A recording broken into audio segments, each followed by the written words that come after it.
Welcome to this CipherVibe Cloud Security Guide. Today we will make MFA and Passkey Security, step-by-step guide for 2026 practical, prioritized, and connected to how real cloud environments are operated. MFA is not one security level. SMS, email codes, authenticator apps, push prompts, hardware keys, and passkeys have different resistance to phishing and replay. This episode explains how to prioritize phishing-resistant authentication, roll out passkeys and WebAuthn, protect recovery, and avoid MFA bypass traps. The purpose is not to memorize a collection of service names. It is to build a mental model you can apply when accounts, teams, workloads, and threats change. We will define the core ideas, walk through a repeatable security workflow, examine mistakes that frequently create exposure, design useful safeguards, and finish with a practical hardening roadmap. Pause when you need to. Write concepts in your own words, record observations, and distinguish what the evidence proves from what you are merely assuming. That habit is more valuable than rushing through another tool demonstration. Start with 4 concepts that provide the vocabulary for MFA and Passkey security, step-by-step guide for 2026. First, multi-factor authentication combines different evidence types, but the strength depends on how resistant each factor is to phishing, replay, malware, and social engineering. Second, passkeys and WebAuthn use public key cryptography scoped to the relying party, which makes phishing and credential replay much harder. Third, SMS, email codes, copied one-time passwords, and push-only approval are useful transitional controls, but remain phishable or fatigue-prone. Fourth, step-up authentication should protect sensitive actions, not just initial login. Fifth, recovery and device replacement must be as strong as enrollment or attackers will bypass the strong authenticator. Sixth, rollout success depends on user experience, device coverage, help desk readiness, break glass plans, and measurable adoption. Do not study these as isolated definitions. Ask which asset or business service is involved, where the relevant trust boundary sits, which identity performs the action, and what reliable evidence would show that the control worked. Security reasoning is a chain. Source evidence supports an observation. The observation supports a conclusion. The conclusion informs a proportionate decision. The decision has an owner, an expected result, and a way to verify it. When any link is missing, say so. A professional explanation can include uncertainty without becoming vague. For example, a network record may prove that 2 addresses communicated, but it may not prove which human initiated the action or whether the content was malicious. Now turn the mental model into a repeatable workflow. First, inventory users, admins, sensitive workflows, current MFA methods, passkey support, recovery flows, help desk procedures, and break glass accounts. Second, prioritize administrators, production engineers, financial actions, support impersonation, identity recovery, and sensitive data export.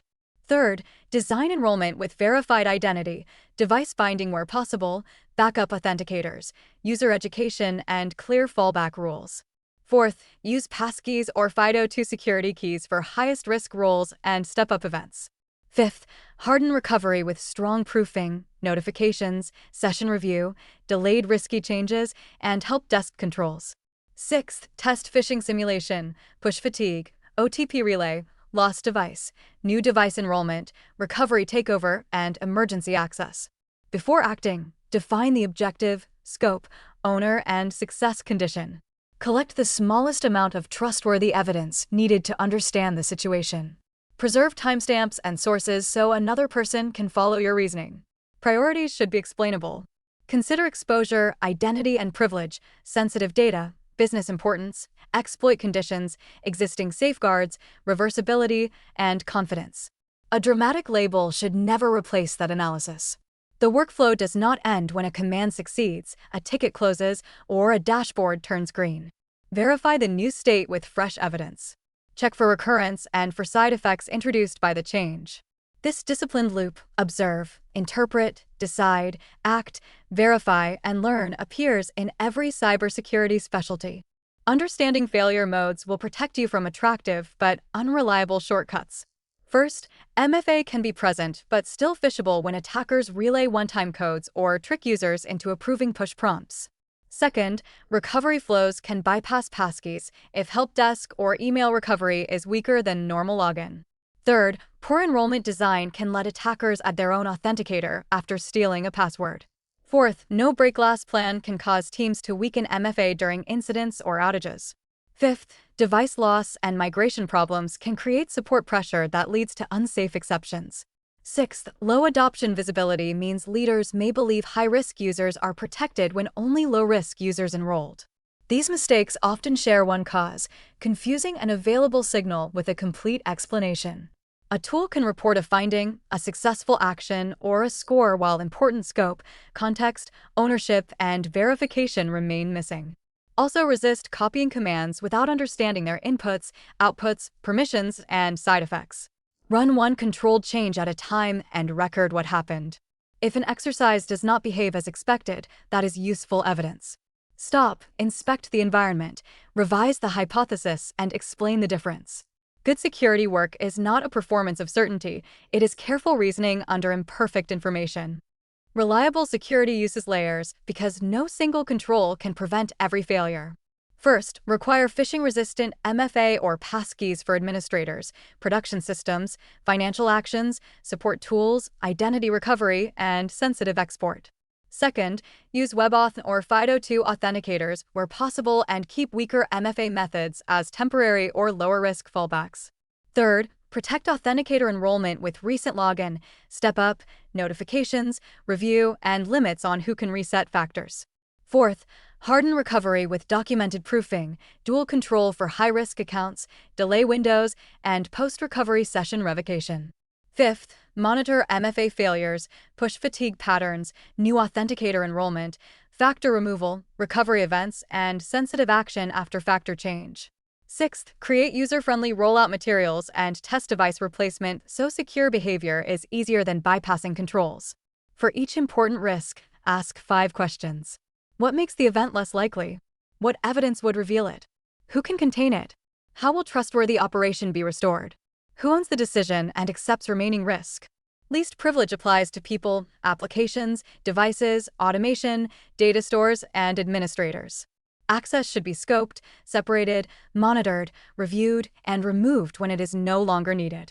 Every important control needs a test strategy. Include representative normal activity, negative cases, misuse, dependency failure, and rollback. A written policy is not evidence that a technical or operational control works. Finally, preserve the evidence trail from observation through decision, action, and verification. That history supports investigations, audits, lessons learned, and honest measurement. Turn this episode into a practical hardening plan. Start with inventory.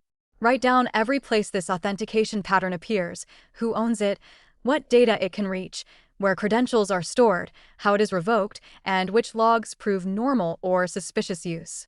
Then reduce the biggest exposure first.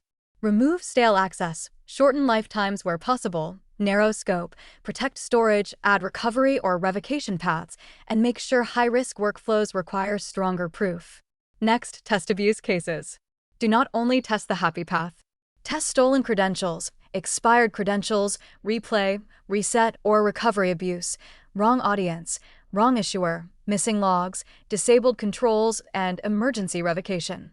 Finally, measure progress with high-risk users with phishing-resistant MFA, new authenticator enrollments, recovery exceptions, MFA fatigue alerts, weak MFA methods still enabled. Each metric needs an owner, a reliable source, a review cadence, and a known limitation. Strong authentication security is a repeatable operating rhythm.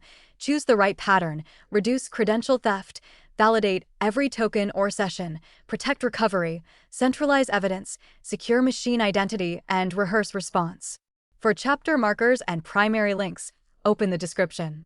For more evidence-based cybersecurity research, visit CipherVibe.com and subscribe to CipherVibe. Copyright 2026 CipherVibe. All rights reserved. This briefing is general education. Validate controls with authorized administrators in your own environment.